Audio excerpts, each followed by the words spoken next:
President Trump, will you come speak to us? President Trump? Former President Donald Trump pleading not guilty to 34 felony counts of falsifying business records. The scene unfolding hours this afternoon, as right now Donald Trump is heading back to Florida. It is a historic moment. For the first time, a former president of the United States turning himself in. Hello, everyone. I'm Doug Proffitt. And I'm Shay McAllister. Trump was arrested, fingerprinted, and processed before he appeared in front of Judge Juan Merchan. And then just this afternoon, we heard from the Manhattan District Attorney Alvin Bragg. The defendant held documents in his hand containing this key lie, that he was paying Michael Cohen for legal services performed in 2017. And he personally signed checks for payments to Michael Cohen for each of these 9 months. In total, the grand jury found there were 34 documents with this critical false statement. Today, Trump was charged with 34 felonies for falsifying business records stemming from hush money payments to 2 women and a doorman during the 2016 presidential campaign.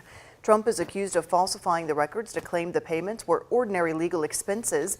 The district attorney says they are felonies, not misdemeanors, because they were meant to conceal other crimes. He also answered questions about the timing, saying he brought the investigation and the charges to the grand jury once it was complete. The participant scheme was illegal. The scheme violated New York election law, which makes it a crime to conspire to promote a candidacy by unlawful means. The $130,000 wire payment exceeded the federal campaign contribution cap, and the false statements in AMI's books violated New York law. Video cameras were not allowed inside the courtroom, but the judge did allow still photographers to take pictures before the unprecedented arraignment began. Trump pleaded not guilty to all charges. Well, tonight around 8 o'clock, Donald Trump's expected to hold a rally in Florida and deliver his first remarks since the historic arraignment. ABC's Melissa Adon has the latest from West Palm Beach near Mar-a-Lago. Former President Donald Trump, now officially criminal defendant Donald Trump, following his arraignment before a New York City judge on multiple counts. Mr. Trump has insisted he hasn't done anything wrong, and his legal team and other supporters have repeatedly called this political persecution. Trump is now expected back in Florida tonight, where he will deliver his own remarks following the historic arraignment.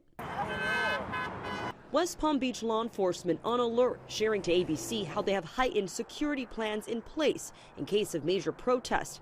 Meantime, supporters running to Trump's defense, speaking with ABC's Rachel Scott.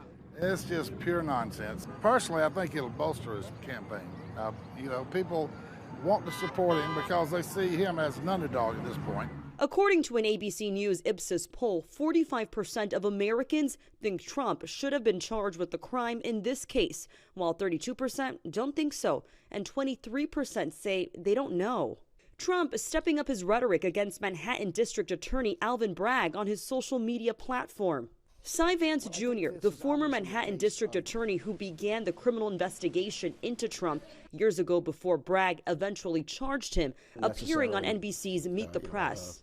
If I were his lawyer, and believe me, no one is called up to ask for my advice, I would be mindful of not committing some other criminal offense like obstruction of governmental administration, which is interfering with or by threat or otherwise the operation of government.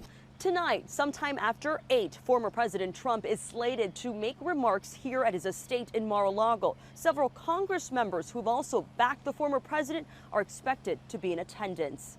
Melissa Adon, ABC News, West Palm Beach.